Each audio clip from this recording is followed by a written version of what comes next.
Hey, friends, welcome to the Do Cool Shit podcast. I am joined by a special guest today, and he promised me that even though he got 4 hours of sleep, he's still bringing the juice. Curtis Miller, welcome to the podcast. Excited that you are here. Yeah. I'm happy to finally be here. This is something we kind of have been messaging about this for months. And, being a parent, being a coach, being all these different things tend to pop up, but we followed through and here we are. So I'm looking forward to talking.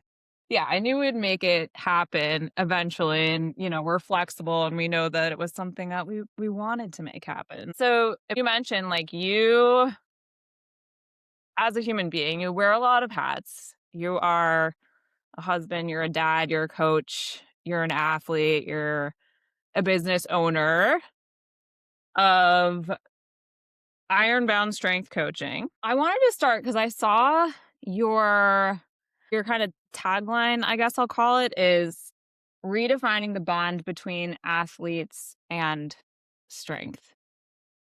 Can you You know, talk you're the, f- about that? yeah, absolutely. You're the first person that's ever really asked me about that. Besides Paul, obviously, when I started working with Paul, he was like, well, tell me what you stand for.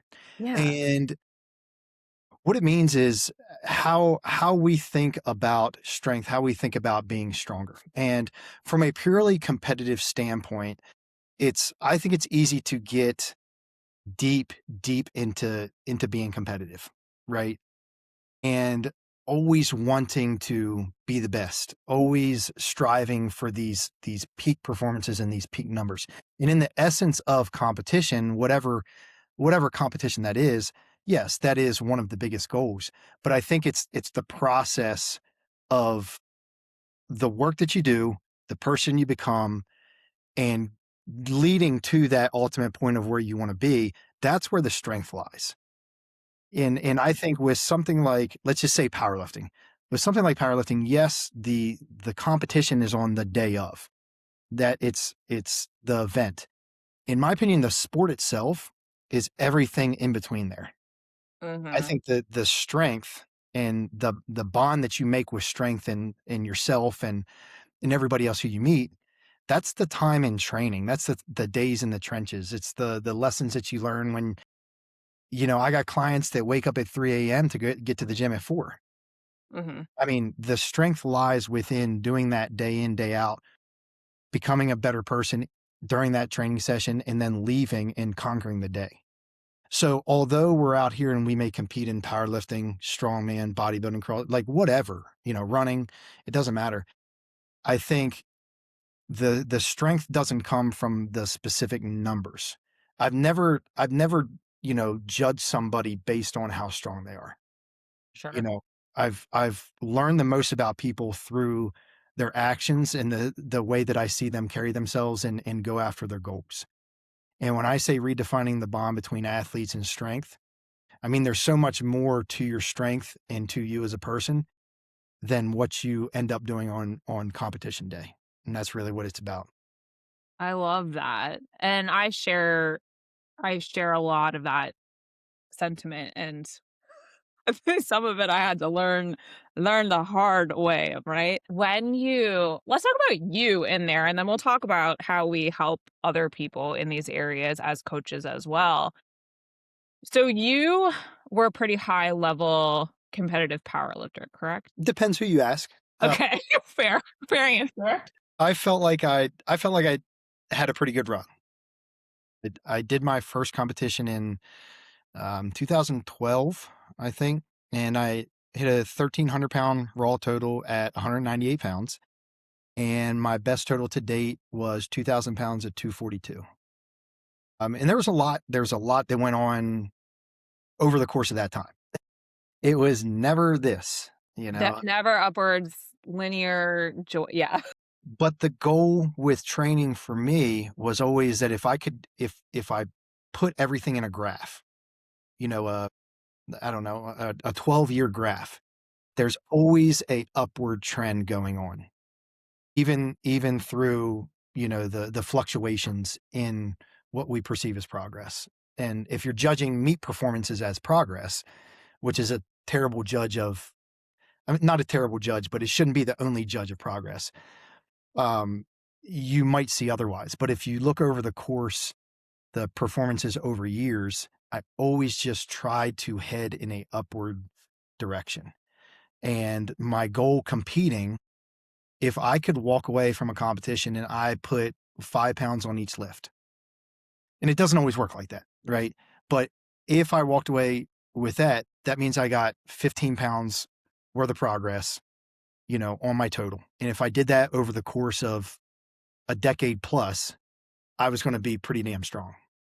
Now, on one hand, that can potentially hold you back depending on what your mindset is. But on the other hand, you're always in a position to do better. And that was kind of my goal throughout that time competing. And, you know, I knew that I was pretty decent at lifting, but I never knew if I could end up lifting the weights that I did. So when that day came, I was like, damn, this is pretty cool. What do I do next? And I Mm, think that next was passing everything on to everybody else. So I think I knew towards the end when, as injuries started accumulating a little bit, but that was during the time I was transitioning into my business. And I knew that everything was doing up till that point was setting myself up to ultimately make that next step. And it was just a bunch of knowledge that I was accumulating to be able to help everybody else. So it was really an easy transition. really? It was. Easy. Yeah. Okay. I think the meet where I think it was in 2022. I had a meet. I flew down to Florida and I competed to Ghost Clash down there in Miami, which was a lot of fun. I walked off the platform and I text one of my best friends who was my lifting mentor, Casey Williams, and I said, "Hey man, I think I just did my last meet." And he was like, "Yeah, when you know, you know." And Mhm. that was it. So I did try to do a meet after my daughter was born, Mhm. but conditions she was 6 months old. I was not sleeping, not eating, not taking care of myself. I ultimately ended up getting hurt, but that was kind of the span of it. I mean, progress was all over the place for, those 12 years or so. But I just always tried to do a little bit better each time, not getting too caught up in, what is the next huge benchmark. I think that's a great way, and that's another conversation, but that's a great way to get sidetracked. Yeah, so you're saying that you didn't go in and be like, "My goal is to have a 2,000-pound total." It Your never goal was. was more incremental in, like, "Hey, how can I get a little bit better along That's the right. way?" Okay, I like Like the first time I squatted 500 pounds, I left the gym and I woke up the next day and I said, how do I squat 505? Mhm. And it's easy. It's hard to do that, right? Because we got to keep the ego in check, and we want automatically when we squat 500, we want to go 600, and then we want Sure. to go.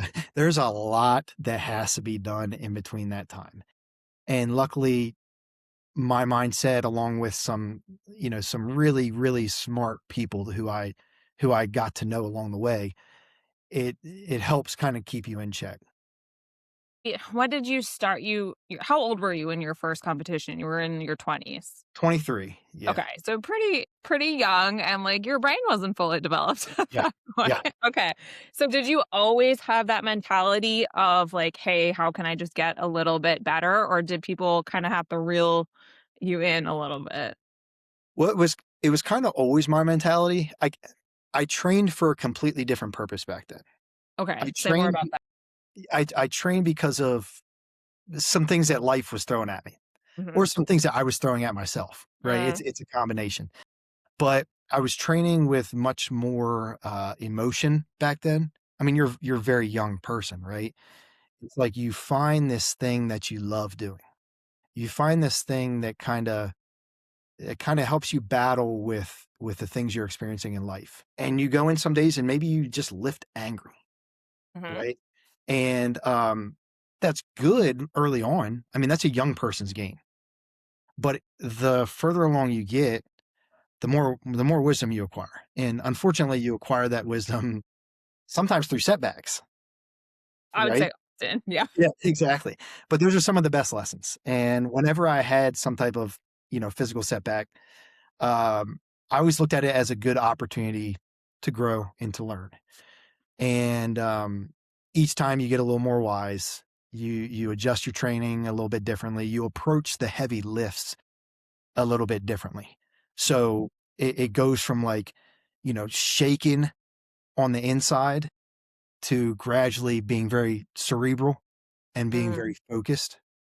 But even with that, um, I loved training so much that it was more just about being in the gym and just getting a little bit better than it was to actually try to be one of the best ever. Like that was never really one of my goals. It was just to enjoy the process and get better over time. And I think by focusing on that, you look back after years and you end up in a pretty damn good spot. I yeah, could see it. I could see how if you get ahead of yourself and you start out, and we all know people like this, and they say, I want to be one of the best of all time. mhm, The chances are very slim. And the chances of you lasting with that thought process is very slim as well, So I mean, you see all over the board when it comes to people who compete now. yeah. Yeah, for sure. And I like I've talked to Stacy Burr before, and she's someone who was like, "No, I want to be the best of all time." And she talks about what she had to do in order to do that. And like just hearing her talk about what she did, I'm like, yeah, I wouldn't do that. Like there's immense level of sacrifice and I will say I'll just say that immense level of sacrifice that people do to be the best, and not many people are willing to do that. Well, you're right, but I think a lot of people, well, to go along with that, I Yeah. think a lot of people don't understand. It's like they don't understand reality. Yeah. 'Cause there's so many things now that kind of make reality seem like this false thing. Sure. And Yeah. you go on social media and you see this person hitting these numbers, and you're like, "Oh, man, well, why I can do that." And maybe you can, right? But I don't think they understand, like, what it took for that person to get to that point. And they didn't just show up on Instagram one day, hitting, with that type of strength. Mhm. When they're the other 24 hours of the day or 23 hours of the day that they're not training, that's probably where they're making the most progress, right? Yeah. Everything that they're doing outside of training are the things that most people don't want to have to do. Yeah. Training's easy. Training really is the easy part of the whole equation. Yeah. So, I think you kind of share the same or similar mentality to me, like, as an athlete, as a human, as, all of the things where training has been something that it sounds like, and I don't think this is different for anybody, you get into the gym for one reason, and it kind of evolves from there, and there's been a lot of parallels that and I'll speak for myself, you can speak for yourself, Yeah. that I've drawn from training into the other aspects of my life. Is that similar for you? Yeah, 100%. And this is where I think, just our time in Paul's mentorship, we we got a chance to voice these type of things. And this is where I was like, you and I have a lot of the really same similarities when it comes to this. For me, I was always just such a shy kid when I was growing up. And I remember my first time in the weight room. I mean, I was like 140 pounds as a I was 145 pounds as a senior in high school. Mhm, The football team would come in and they would do their thing and they would get after it. Some of my friends were some of the strongest high schoolers I've ever seen in my life. And I would go in the weight room because I was taking like a weight training class. Mhm. and everybody's benching, and I was terrified to go over there and bench with everybody. So I was the kid in the corner deadlifting with a trap bar. Didn't know how to do it or what I was doing, but I was just picking shit up. Mhm. For me, it was a way that I built a lot of confidence. I built a ton of confidence just simply by going in there and just realizing that, like, hey man, you can get better at this. It was very tangible. It was like, okay, let me try to do one more rep than I did last week. Or let me try to add 5 pounds. Or let me try to just move this a little bit better. And it gave me this thought process about like how that can apply to life. Because at the time when I first graduated high school, I was actually in the automotive field. I was a body technician. So I was fresh out of college, and the shop that I was working at, they closed down permanently. So I lost my job. And that's really when I started leaning into training. And it helped me get through that time. I had had my jaw wired shut. My jaw was broken, so my mouth was wired shut. So I was it was helping me get through that. Yeah. Of course, when you're a young kid, like relationships are the craziest thing ever. You think Yeah. it's the end of the world, so you're getting through relationships. So it was a way to help me understand like I was setting goals, I was achieving those goals, and that if I applied this to life with my career, I went back to school and it really carried over. And I definitely wouldn't be the person that I am or have accomplished these things with my business as a husband, as a father, even as a son, as a friend, as I would be able to if I hadn't been training. Mhm. Yeah. I, like, really wanna make a bad Kanye West joke at this point. I'm like, "You guys were d going through it at the same time." With the jaw, with the mouth, yeah. Yeah, man. Uh, um, yeah, that is something like you said, so Curtis and I met in a coaching mentorship group, which I don't know about you, but, like, how long have you been coaching, Curtis? First of all. Well, I my background's in personal training, Yeah. and I started personal training in 2008. Okay. So Okay. that was when I got my, like, first certification, and, but, like, coaching for powerlifting and that's probably been since, 2018, and then started business in, like, 2021, 2022. Okay. I mean, I count personal training as part like, I count that on the years. I do I did the same. That's how I started as well, and I think I started personal training 2020 maybe? Um, that when we go back that far, I'm like, what is time? How many years ago was that? I don't even know. Well, Uh, what about, like, tell me about I'm flipping it on you. Tell me about, like, okay. some of the lessons that you feel like you learn from one-on-one personal training that have helped you be a better coach? Because in my opinion, I think everybody should be a personal trainer Yeah, I agree. before you get into coaching. Because I've done the one-on-one side, but I also did some time at Salisbury University with my internship program working with the sports teams. Okay. And I think that's a whole other realm that helps you as a coach. But I think there's something special about one-on-one personal training that helps you really develop this skill base and this knowledge and communication skills.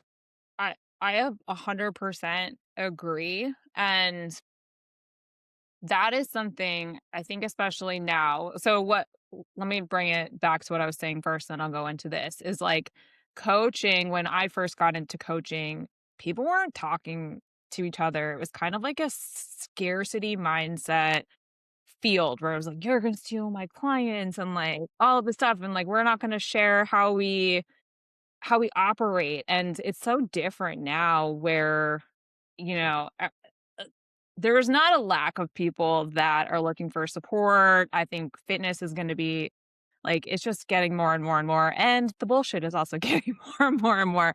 So, compared to now, especially where online coaching is the bigger thing and anybody can do that, where when you and I started coaching, like, you needed a certification. Like, I went and got my CSCS immediately because I was like, "I need to do this in order to actually train people." Even though I wasn't working with colleges or anything at that point, I started one-on-one, and I'm glad that I did because it immediately kind of thrust me into working with humans and really, really being able to kind of read between the lines with people where and I wanna hear about your experience after, where you show up and you really get to see, like, "Hey, how is this person actually showing up? What are they bringing to this session?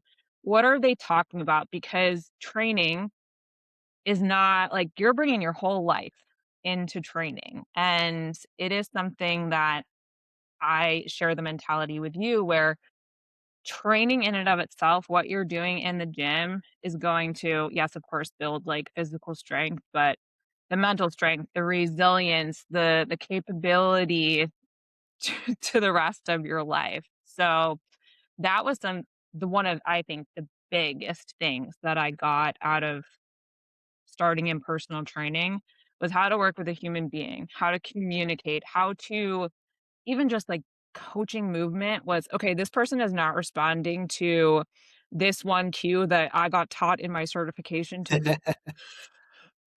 So what Yes. how else can I get them to do what I'm wanting them to do?" Or, like, "What is this person holding on to that they're not telling me, and how can I pull this out of them?" Those were, like, the really big things that I'm so grateful. As frustrating as many aspects of one-on-one training was, um, I'm so grateful for it, and I still do some of it because of that. That's right. Yeah. I mean, it has to be the basis of everything. The most important thing when you're training somebody, whether it is a general pop client or whether it is a full-blown athlete, is trust.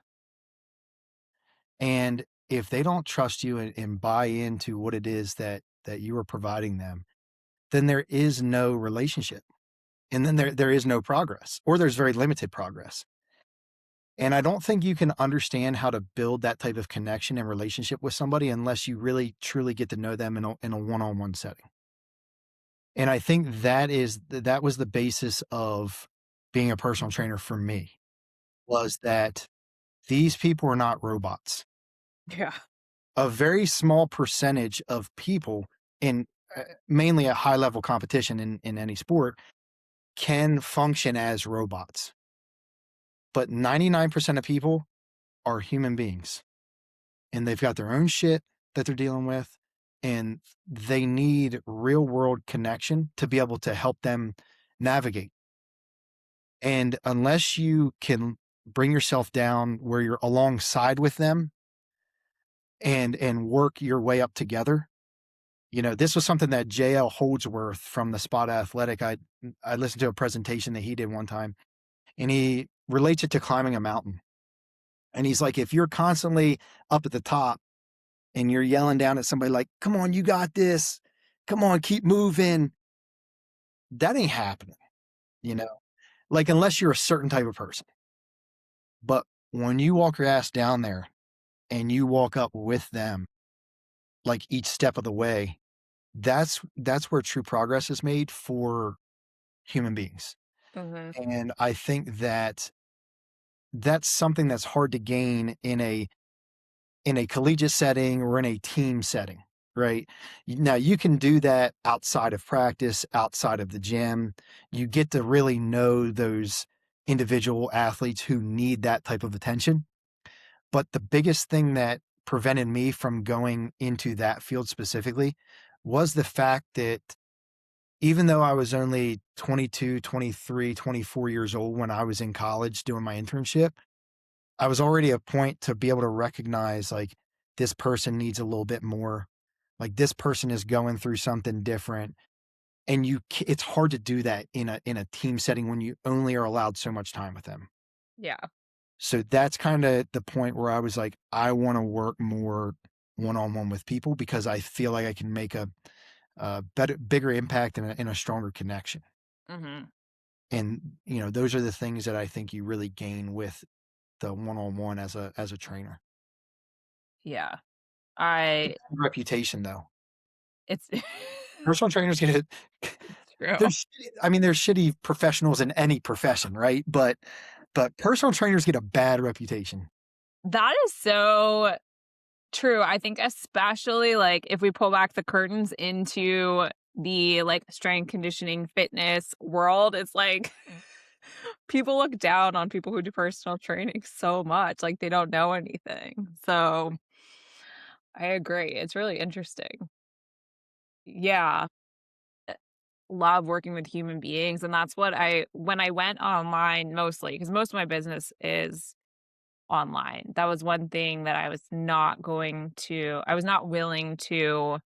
budge on, was these people need to know they're working with a human being who cares about them, and how can I do that? And Paul greatly helped me do that. Is, I want these people to know they're not working with, like, a robot or working through just, like, looking at a screen all day long.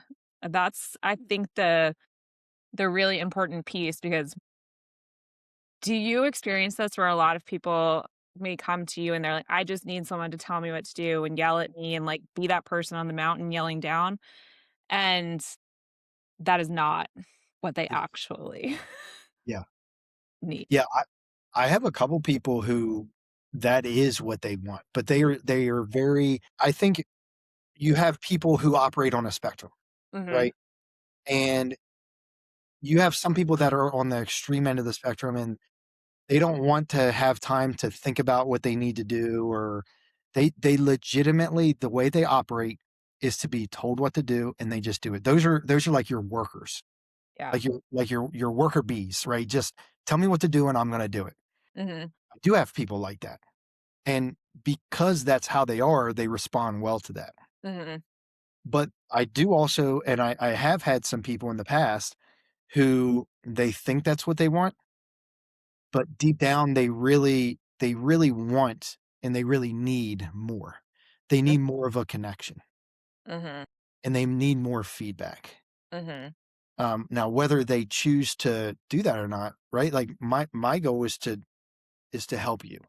Mhm. So if that's not what you want, I ain't forcing it down your throat, Yeah. right? But if that's what we decide together that you need, I'm gonna give you what you need. Yeah. So you work with people exclusively in strength fitness, like, do you do anything with nutrition too, or no? Not yet, but that is Okay. something that I will be doing in the future, actually. Ooh, okay, you heard it here. I actually at the beginning of the year, what month is it? Is it April? Yeah. So in December, I messaged Paul and I said, "Hey, man, I want to take my nutrition to the next level." Because when I was competing in powerlifting, it was about making sure I was just eating enough, right? To be strong, to recover, and to gain weight, you know? And obviously, going through college, my degree's in exercise physiology with a minor in coaching. So, like, we study these things, right? We learn the basics and the application of nutrition. But it was something that, as a competitive athlete myself, I never really fully focused on. And a lot of my clients come to me and they say, "Hey, this is an area where I'm struggling." Mhm. So, decided to work with Paul, A, to be my own kind of human experiment, but also to help that next level of applying it to my coaching business. So that's going to be the next step is, the nutrition aspect. So I've been working with Paul for 4 months, Okay. learned so much, made so much progress.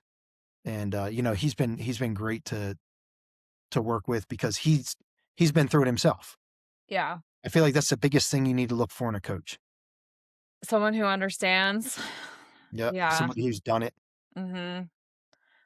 So what, as you've gone through nutrition in a little bit more of a formal way, a little bit more of an expansive way, it sounds like, as well, what I'm gonna ask you so many questions on this. Yeah, let's do it. What has there been anything that has surprised you in the process? Well, I will tell you this, and this is something that I always preach for myself, but, um, and everybody else, but I don't think I knew how much of an impact it truly made was your true hydration. It Okay, yeah. Everybody thinks that they are hydrated. Very few people are hydrated enough, especially for people who are highly active. Yeah. And, the amount that Paul has me drinking now is more than I ever did. And when I look back on some of my injuries or some of my, bad, uh, periods of recovery or hard recovery, I'm like, "Dude, what if this is all it was?" And there's a good chance. There's a Yeah, there's a very, very good chance. So yeah, I think for a majority of people, especially if you are serious about your health, your overall strength, and definitely if you're a competitive athlete, you need to take your hydration just as serious as every other aspect. okay. And, Yeah, uh, I mean, for you, ha yeah. you know, fueling somebody else as well now, like, that's huge. That is huge. It's Uh, so crazy, like, I will drink, like, what I think to prove your point, what I think is plenty of water, and I'm like, "Oh, my pee is still super yellow." Like, that was not enough. yeah, So, for sure. alright, so give people some hydration tips because you're drinking a shitload of water a day, I'm assuming, and probably, like, electrolytes and stuff too, so Yeah. how are you So doing? so I'm all right, so when it comes to tips, I'm not a good tip person, and you can ask Paul this too, because I just do what I know that I need to do, Mhm. even if I don't like doing it. And I know that's not realistic for a lot of people, right? But I think that at the end of the day, if you I don't care what your feelings are, right? Like if you need to do something for your health, or if you need to do something for your goals, if you come to me and you say, I have to do this, or I need to do this, or this is my goal, I'm going to give you the master plan. But you cannot let how you feel day to day sidetrack you from what needs to be done. And for me, I realized that if I wanted to, A, still be a good lifter, B, accomplish my nutrition goals, C, be able to take care of my daughter and my family, that's one thing I have to do. I Mhm. have to make sure that I'm drinking this amount of water each day. I know it sounds silly. We're talking about water, right? But if I don't drink, you know, 5 liters of water a day, which is like my goal right now, then then I have failed, right? And that is my mindset. And when it comes to tips, it's like, I don't know, get the container that you feel like is going to help you best achieve it. Okay. Like if you need a gallon and you need to write in a Sharpie, drink this whole thing today, like do it, you know? But when it comes to like the motivation to do it or like the timing to do it, I kind of have a hard time, Yeah. help. Well, we're gonna revisit this conversation when you start working nutrition with people for sure. I'm going to be Uh, asking you advice. I'm here for it. I'm here for you. No, I mean, and I can completely agree, and I think that's a great, like, I think that is a great thing to be put out there is when it comes to motivation, I have a little bit of a different mentality than probably a vast majority of coaches when it comes to motivation from a behavior change standpoint. That shit is important. And it's just not in the way that most people think about it. So it's like, "Hey, are you gonna want to drink 5 liters of water a day?" Like, no. Also, why is it important to you? Like you said, being able to take care of my daughter, being able to, like, not be injured and have energy throughout the day after only sleeping 4 hours, like, that helps me do that, and that motivates me to drink the water when I don't feel like doing it. So, I think that's a great tip, if we wanna call it that, right there, Well, and especially I'm sure you have strategy to help you do it too. Some. yeah, yeah, and I think for me, when I was growing up, even as a kid in high school, I was having kidney related issues. Mhm. So I had to do, multiple tests. I had to carry around a gas jug of pee with me, like to school and to work, and keep it in the refrigerator, like all this different things. And over the years, it's something I've had to monitor very closely. So for me, that's important because I want to stay around for a long time, Mhm.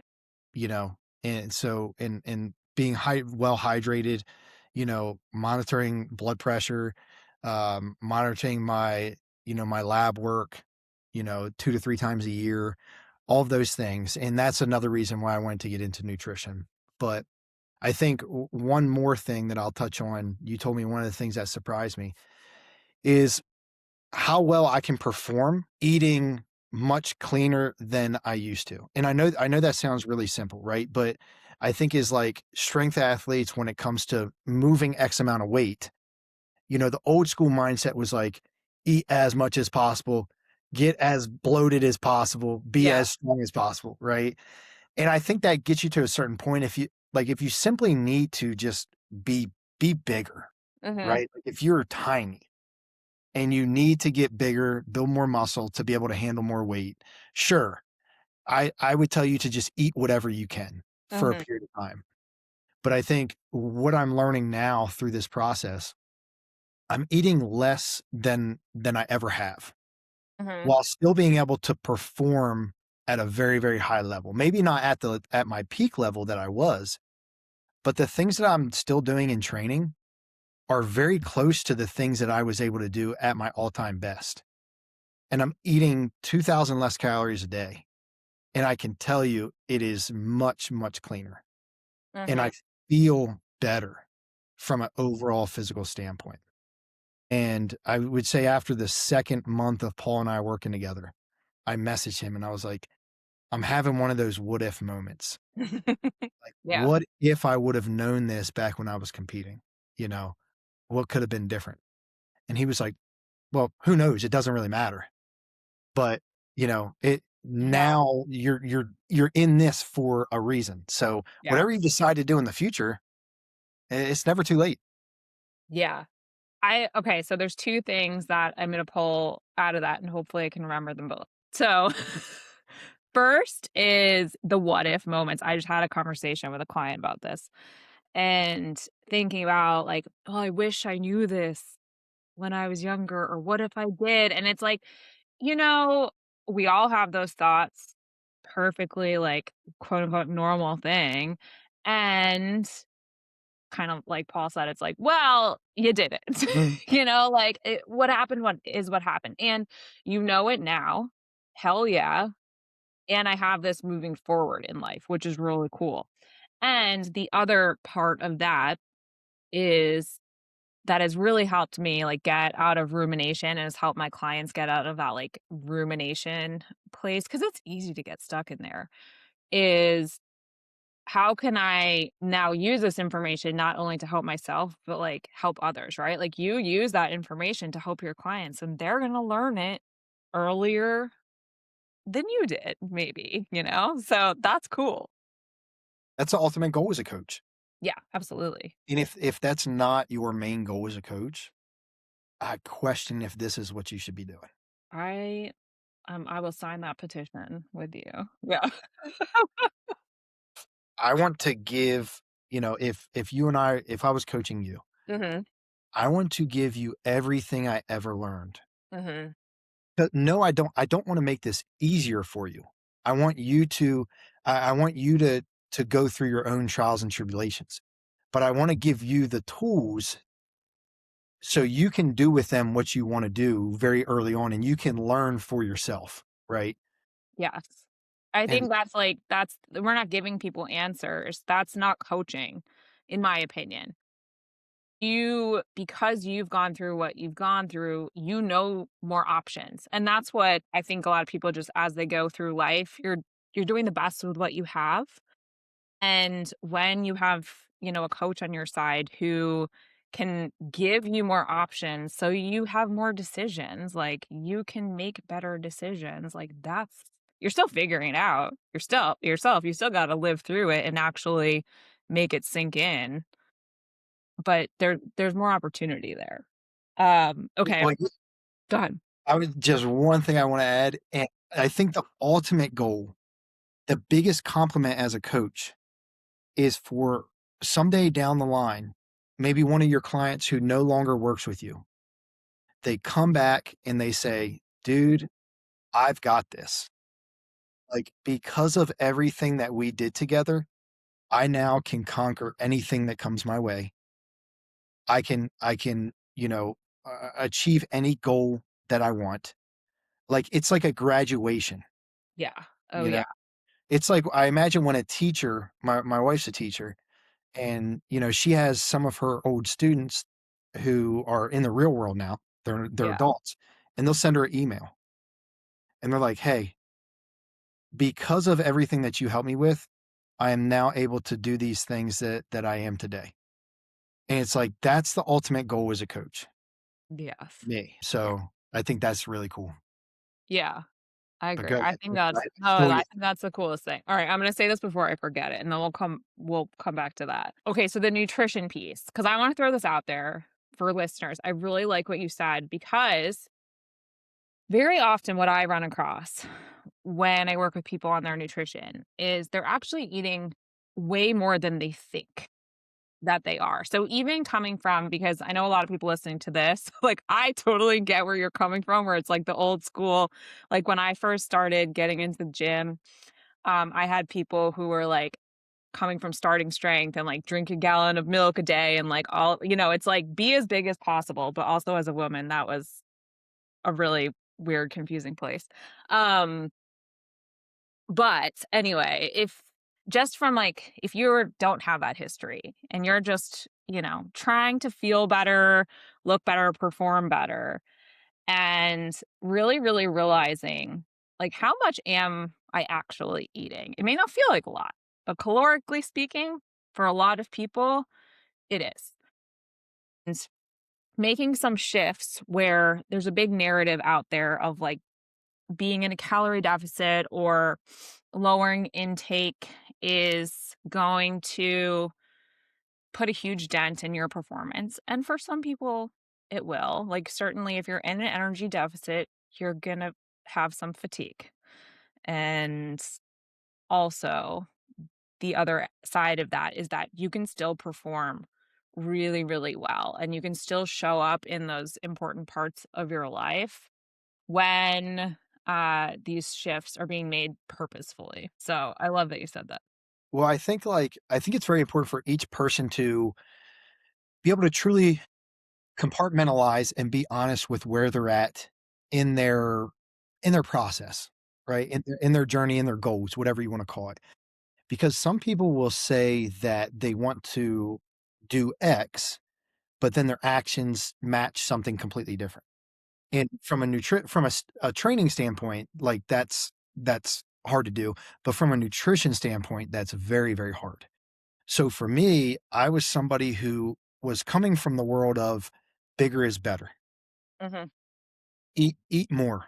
Mhm. So when I started working with Paul and I said, "Hey, I want to not only get in really great shape overall, but I want to look better. Mhm. Right? I want to look a little better." And I had to be honest with myself about that because I knew what that meant. I knew what came with that from a nutrition standpoint. I knew that, decreasing body fat also meant I might even, depending on how much of a deficit I'm going to be in, I might even decrease a little bit of muscle mass. Like there's, Mhm. at different times, depending on your goals, like those are some things that might happen. And if I wasn't honest with myself about that, then it would have been a very hard process for me to agree with, to buy into what we were doing. So I think when you're working with people or whoever's listening, if you're working with a nutrition coach or a strength coach, step one is to truly sit down and be honest with yourself about what your current goals are. If you are, then the process is going to be it's going to go very, very smooth. But if not, then when you get deep into it, you're going to want to backtrack. You might want to change goals. You might want to change directions because maybe you don't feel comfortable with what you're doing or you don't trust what you're doing. So you're kind of giving yourself up you're being very vulnerable from that standpoint, and you're giving somebody else the keys to the car. So that's Yeah. a big aspect, important aspect when you're working with a coach. But yeah, honesty with yourself, honesty with that person. Like I can say from the coaching standpoint, and this is unfortunately not true in all cases, is that I am not judging you for what's going on. And if you show up honestly and openly with me, then that is going to actually increase respect that I have. Unfortunately, it's not always like that. But if you're working with someone like that, then tell them bye. Come talk to us. Yeah, exactly. But yeah, no, I completely agree, and that is something that is really hard to do because there's a lot of like, you're facing your ego, there's a lot of noise, there's a lot of discomfort that pops up. There sure is, and, when talking about nutrition specifically, one of the biggest things that I found uncomfortable when you talked about eating more calories or consuming more than people realize, I was never a big tracker. Mhm. I think I would track my food occasionally to make sure I was consuming enough. And then from there, I wouldn't track. When I really started diving into this, tracking became kinda uncomfortable because it was the honesty button, right? Like, there's no way of working around that. But yeah. You're seeing exactly what you're putting into your body. And for me and for a lot of people, I think that's really good. But that can be one of the more challenging pieces of the puzzle, especially early on when you're starting out. So with you as a coach and doing nutrition, like, how do people typically respond when they are doing their tracking? Do you see like an increase in success?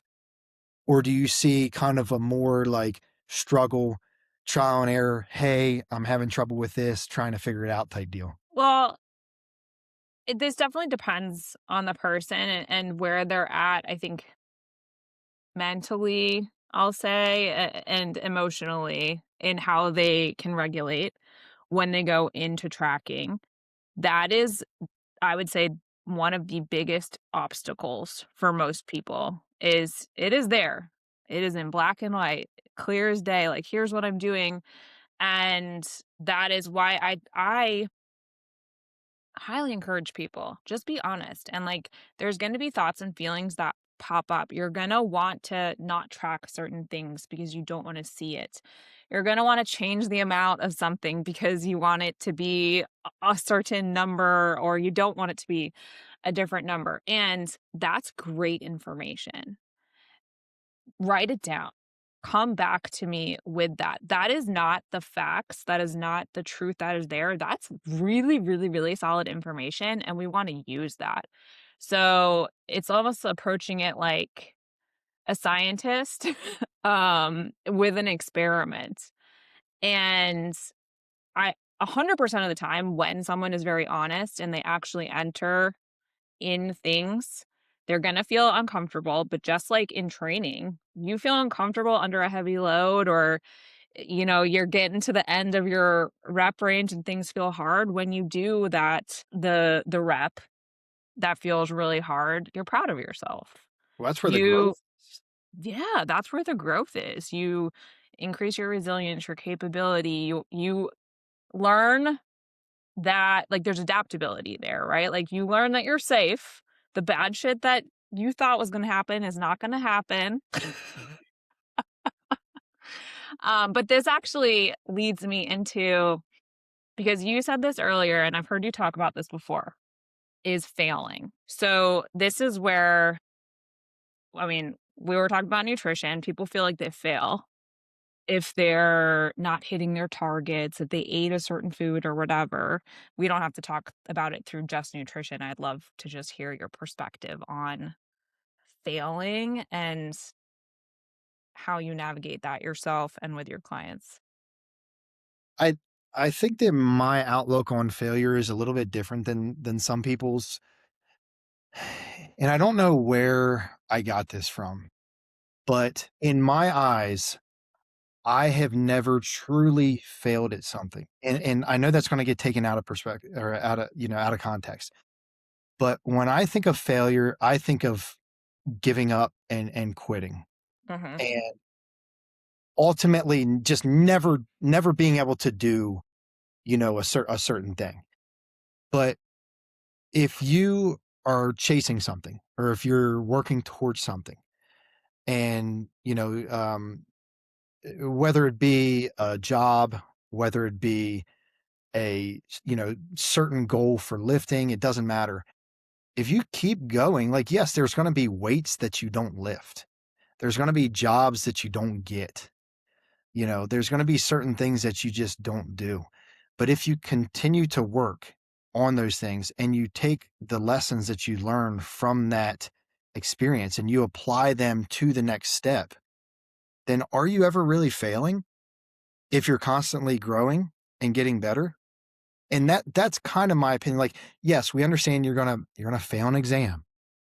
You're going to, fail at this certain task. You're going to not accomplish a weight that you're trying to hit, but you're going to keep going. Mhm. And that's the thing that I always try to discuss when it comes to this topic. And I think one thing that really helped me understand that perspective was becoming a parent because like my daughter is so like persistent with certain things that she just will not give up until she figures it out. And it may take like days for her to finally get it. But in my eyes, even though she couldn't do it 40 times, she did it once after those 40 times. So she never failed. Mhm. And I think that is kind of where my mindset comes when it's talking about failure. I love that. I think in failure, there's again, in this is information and lessons and experience, and if you can look at it with perspective of like, okay, this gives me more so I can do better and grow from it, where in failure either in my life or when I see it in my clients or failing, however you want to look at it, there's usually like one or two big things happening where either one, like they didn't truly believe in themselves and they went into it with fear and let the fear kind of take the wheel. And the second is they either just like they just went for it. And I think that's cool. Like, I think that's like you say, like, okay, you didn't get the job or you missed the lift or whatever. If you went for it, then that's something I would celebrate That's right. because you allowed yourself to go there. And it That's doesn't mean like, all right, that's it. Never try again. that's right. Yeah. Yes. It's and I like how you bring that up because that was, the other piece to that. One of the gentlemen who I look up to most in my life is a very successful businessman. And we always used to have really deep conversations. And he asked me about like one day starting a business. Like one of my goals one day is to open a coffee shop back home where I grew up. And there's a road that takes you directly to the beaches of Delaware, like Rehoboth and Dewey, and then ultimately like Ocean City and stuff. And I feel like this coffee shop would be perfect on this route. And I told him that I want to open it, and he goes, What makes you think that you'll be able to open it one day?" And I go, "I don't know, because any major goal that I have, I've never really failed at it." And I didn't mean it in that context of like I didn't accomplish it. I just meant like I always learned something from it that ultimately led me to something else. Mhm. And he looks at me and he goes, "Well, that scares me that you've never failed at anything." And back then I didn't understand how to articulate what I was trying to say, Mhm. but I knew what he meant. Yeah. And that is what we typically refer to as failure, right? If we fail at something, like, generally that's failure, but I think there's something deeper to it that people can really lean into and use to challenge and kind of reinvigorate their perception on what failure is and what it means to fail at something. Yeah, I like that, and It's that it's a power tool. it is a power tool, and what I always like to add is, like, it's not gonna feel good. Like, it doesn't feel good to fail a lift, doesn't feel good, like and again, a feeling is not the fact. So it's like you can feel something and also know at the same time, like, "All right, what opportunity is in here for" or, get curious into that. So, I think that's just something worth mentioning because when people talk about failure in the like, this is a lesson and it's great. And it's like, you're not going to be like, yes, I Yeah. failed. Right, right, But like, exactly. that's the reality, right? Yeah, yeah, But I love what you said about your daughter because when people think about like a baby or a kid learning how to do something, would you ever tell them, well, don't try. yeah. You might fail. Or if they don't succeed their first time, just be like, "Yeah, don't try again." Like, you would be like, "Hey, this is what you do," and we forget that along the way in growing up, and I love that visual of it because it's a good reminder in our Well, society. and I think that we are programmed to think that there's so much more on the line when we Mhm. go after these certain things. Yeah. And maybe sometimes there is, but a majority of times it's like there's no consequence in a good way, for not achieving something that you set out to do, right? So what happens? We're just gonna be back where we are right now. And that's something that Paul helped me with my business, Mhm. because it was something that I was very hesitant. And even from a financial standpoint, I was the assistant manager at a really successful gym here in Pittsburgh. And I left my position to start my business full time. And I told Paul, I was like, brother, I don't know if financially I'm ready to do this, but I Mhm. feel like I need to do it. Mhm. He was like, Kurt, I want you to go tonight, you and your wife sit down, and I want you to go over your budget, your monthly budget.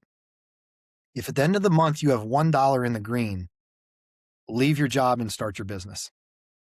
And that was terrifying. Yeah. Never thought that way. Yeah. But I went home that night and I sat down and we did our budget. And I was like, well, guess it looks like I'm starting the business. And it's like, look where it led, right? But what was the worst that was going to happen? I go back and I work in another gym as a assistant manager or as a manager, like that's worst case scenario. So I think when you're coaching your clients and I'm coaching my clients, I think it's important to communicate those different things with them because I think in their eyes, they think that there's so much on the line with Yeah. every training session that if they leave that training session, they miss a rep, in their eyes, it's very easy to say the whole session was a failure. But it's like, brother, that was a rep. And I bet you learned more from missing it than you did making it on that day. Mhm. So Yeah. I think it's very important for coaches to be able to relay to their clients. Hell yeah. Yeah. I'm with you on that. I celebrate that every single time with my clients. Like, cool. You like, well, what did we get from this? And again, like that translates all over the place? Well, you do a better job of celebrating client wins than anybody I've ever seen. Thank you. And it's awesome. Like every time I barely look at stories, right? I try not to get too lost in Yeah. stories, but your stories that I look at are just it's what this profession needs, and it's what real people who are looking for a coach really need. Thank you. That like warmed my whole entire body. Yeah. I'm glad. No, I mean, honestly, like, it's so easy because I work with such amazing human beings, and like, from a personal standpoint, it is those things are a reminder to me of those chances I took and the fears I faced and the shit I did to start my business and why I do what I do, even though sometimes I feel like I'm fighting an uphill battle. So, yeah, thank you. Yeah. It's good to have those reminders. Pat yourself on the back sometimes, right? Yeah, we have to. even I think this is a conversation I had my mom. I filmed the latest podcast with my mom yesterday, and that's what we talked about. Is like, hey, it doesn't have to be this big, huge celebration, and it's important to be like, hell yeah, take a second and then move on and keep going. Exactly. Much more frequently. Much more frequently than most people do. Yeah. All right, I am gonna put you in the hot seat and ask you just some random questions. All right. All right. Okay. What's one of your biggest pet peeves? Okay. I want to give you two, Okay, okay, a not so serious one and then a serious one. okay. People not knowing how to merge, Yeah, okay. especially I did not grow up in a city, but I know how to drive. I started driving at a very, very young age. Mhm. And when I moved to the city, let's say we're on a 3-lane highway and there are cars in all 3 lanes and you are in the merge lane and you need to merge into traffic.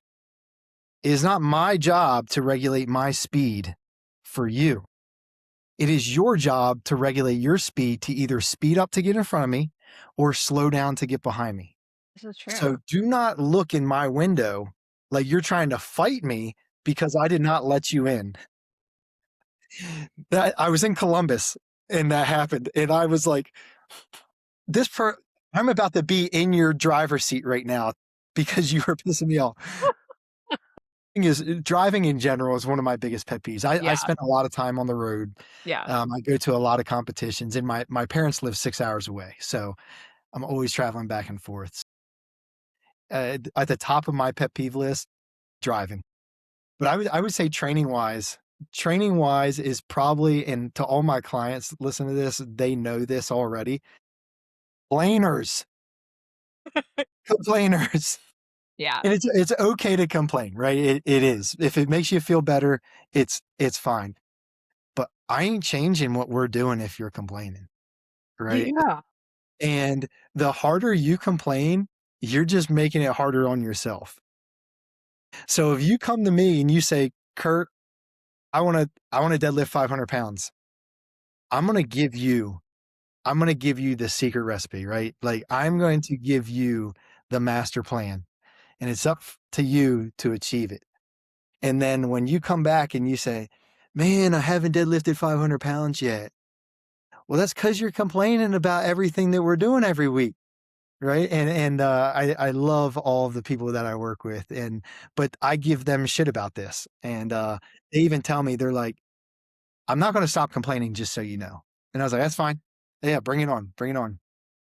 I tell my people, I'm like, you can complain, you could cuss me out. I don't care. If you're doing it and you are like actually doing it purposefully, then I don't care. Yeah. Yeah, for sure. But yeah, if you're complaining about what you asked to achieve, and it really, really is like deep complaining, and like, yeah, brother, we're gonna have a problem. Yeah, yeah, exactly.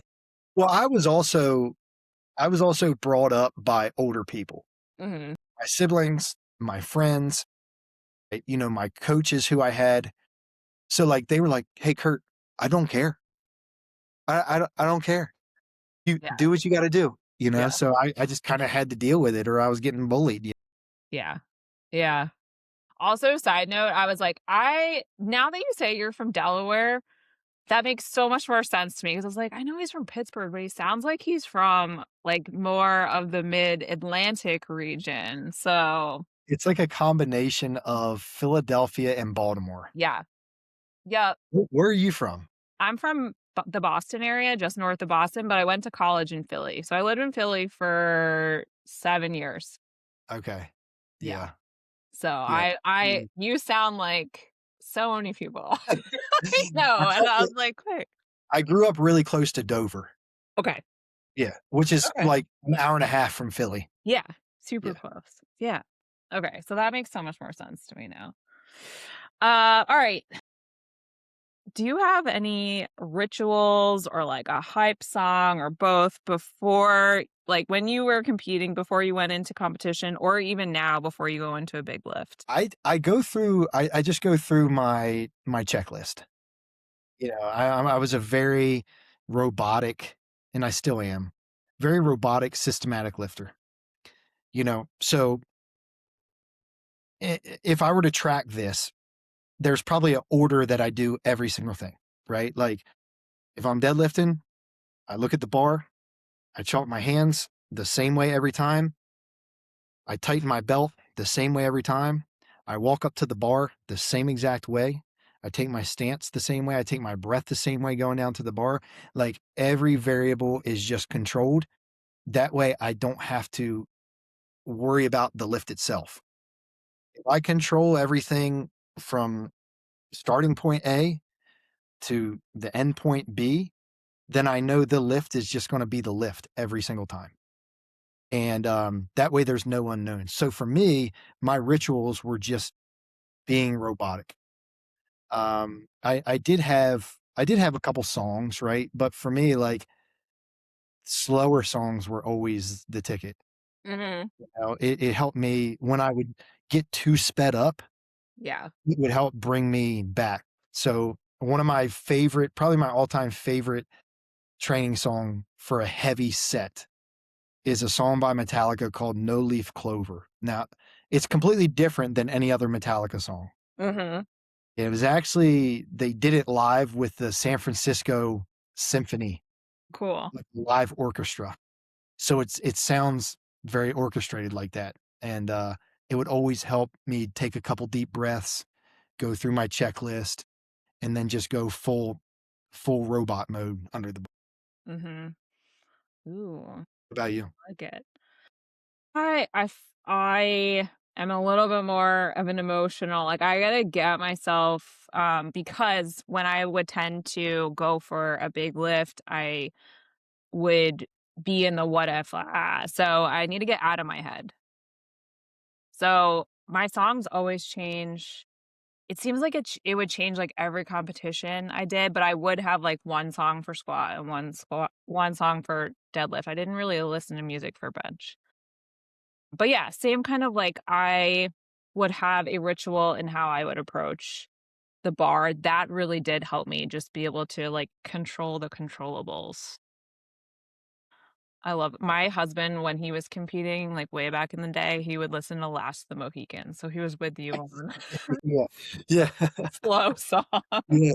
Okay. Oh, and also by the way, I have to sneak this in for listeners who have never seen you lift and we'll plug your Instagram at the end. I was like, if you want to see like one of the most beautiful deadlifts ever, go watch one of Kurt's deadlifts. Appreciate that. Um, I appreciate that. what is a go-to It's meal that you have when you like don't feel like cooking or thinking? I'm a burger fiend. Yeah. Cheese is the biggest cheeseburger I can find. The more patties, the better. I Yes. want I want the cheese just running off of it, like running onto the plate. I want the barbecue sauce to be running onto the plate. Barbecue sauce. Okay. Yeah, I went down to Atlanta years ago, in 2019. My friend was living in Atlanta, he and his wife, and we went to this spot, just random. I don't even to this day, I don't know what the place was called, but it was the best burger that I've ever had, and I have a picture of it on my phone, and every burger that I get, I compare it to this burger, and I could for every meal of the day, I could eat a burger. I love burgers. That's it. That is gonna be That's gonna be something probably for the rest of your life. You compare every burger you eat to that one. That's it. And of course, you don't know where it was from. I'll find it one day. Okay. I hope you do. Yeah, yeah. Um, what's this may be a little bit of a deeper one. What's an experience you've lived that stands out to you as life-changing? Man, this is honestly pretty easy. It was the day that my wife and I decided that we were gonna move. I was that guy that growing up, you know, I was never voted most likely to never leave home, but that was how I felt. Yeah. It I love my family.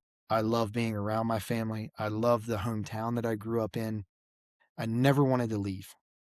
And then I met this amazing woman who was from Pittsburgh, and she moved down to, the Eastern Shore where I was living, and, we met, and we started traveling back and forth to Pittsburgh to visit her family, and that's also how I met the crew at Union Fitness who was training there at the time. And every time we would come up, which ended up being every 6 weeks or so, Yeah. we would go to Union Fitness and we would train with that training crew.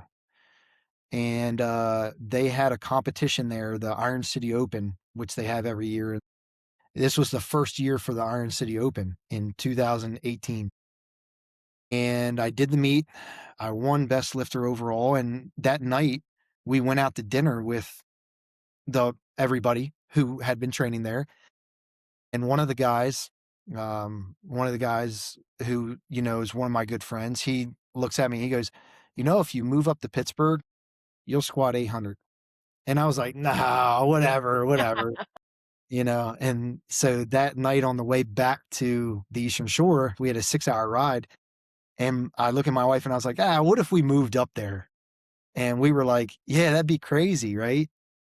So it was a couple months later, I come home from work. I had 12 clients that day and I was just so overwhelmed. And I walk in the door and I go, "Screw it, let's move." And she was like, "So where?" "We're moving to Pittsburgh." So at the end of her school year teaching, we moved up. Neither one of us had jobs at first. Yeah. When we decided to move up, we didn't have jobs. And then my buddy Casey was managing Union Fitness. And right before we moved up, he asked me if I wanted to be the director there.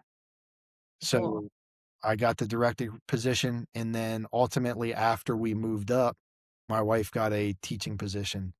And none of, where we're at right now, none of it would have happened if we didn't make that decision. Yeah. Wow. That is like I've moved quite a bit in my life, but it's because my husband's in the Air Force. Whenever I hear people, and that was why I initially moved, it was because we were dating long distance and I was like, "Well, I guess I'm moving."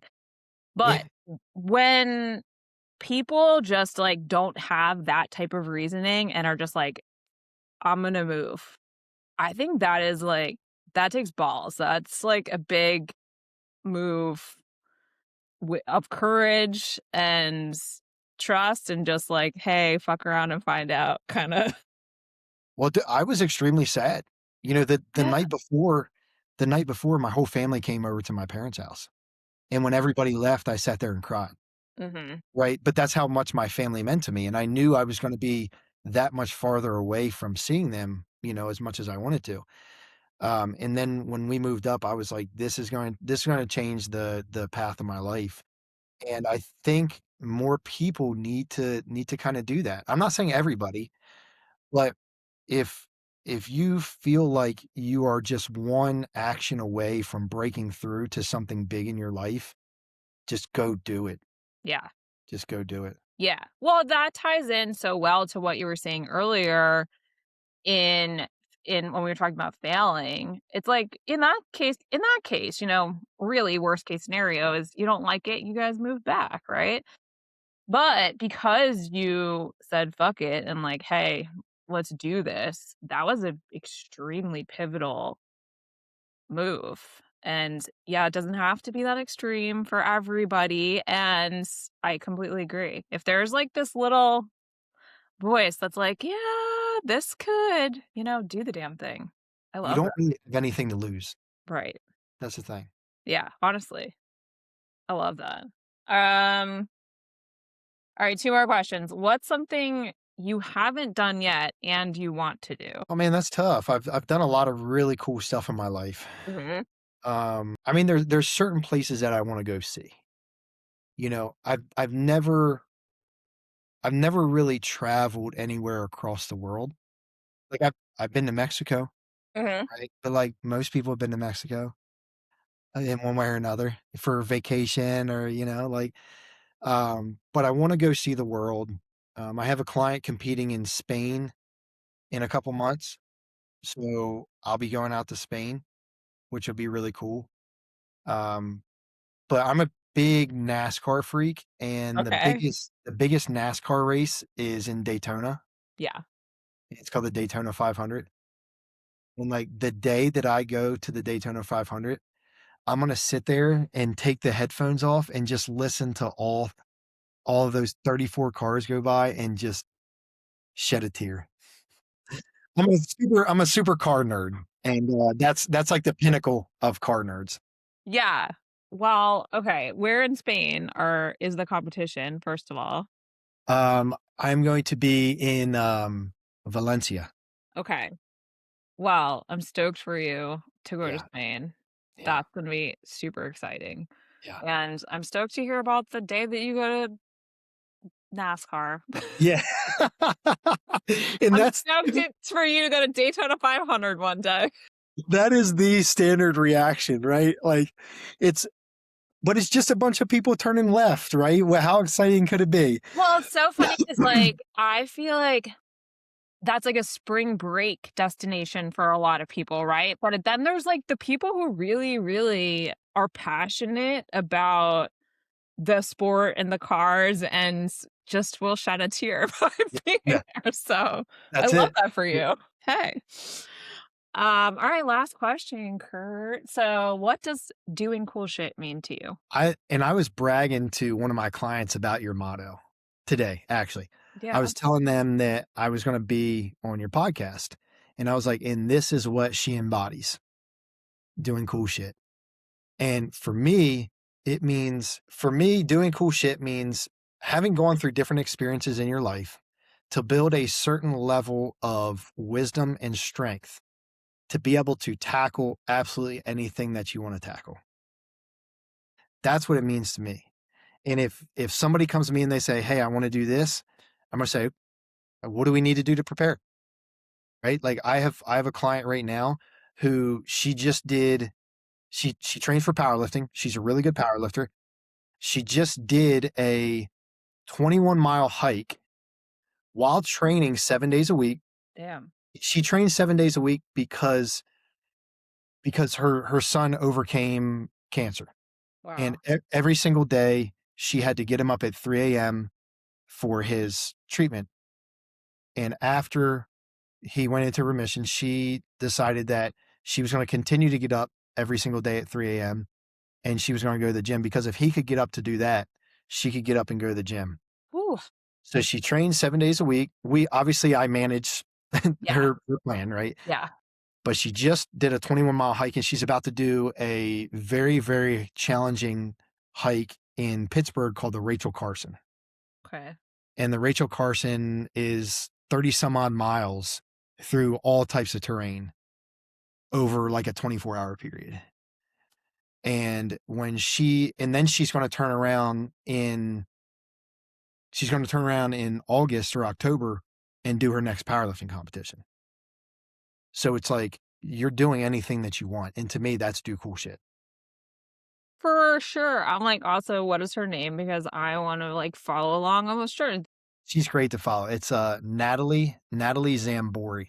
Okay, Natalie, shout out to you. That's you will see me following you later, so that is absolutely doing Yeah. cool shit, and that Yeah. was very well said. Alright, plug yourself. How can people find you, connect with you? Yeah. So you can find me on Instagram at Kurt CURT underscore ironbound strength. I believe that is it. Stand by. Let me double check. I will also put it in the notes. Okay. Okay. Okay. Yeah. Yeah. Click on Yeah. it. Yeah. Kurt underscore ironbound strength is where you can find me on Instagram. And man, I try to just pass on the message, just like you do. And just it's not overloaded with me lifting weights. It's simply just me trying to pass on the lessons that I've learned along the way. Love it. So, yeah, go give Kurt a follow. He's definitely, like, not someone who's gonna bullshit you or fill your feed with bullshit. It'll be all cool shit. So, thank you so much for coming on. I'm glad we finally made it happen. This was a really fun conversation. So I really appreciate you having me on. Yeah, absolutely. And we'll chat more soon. That sounds good.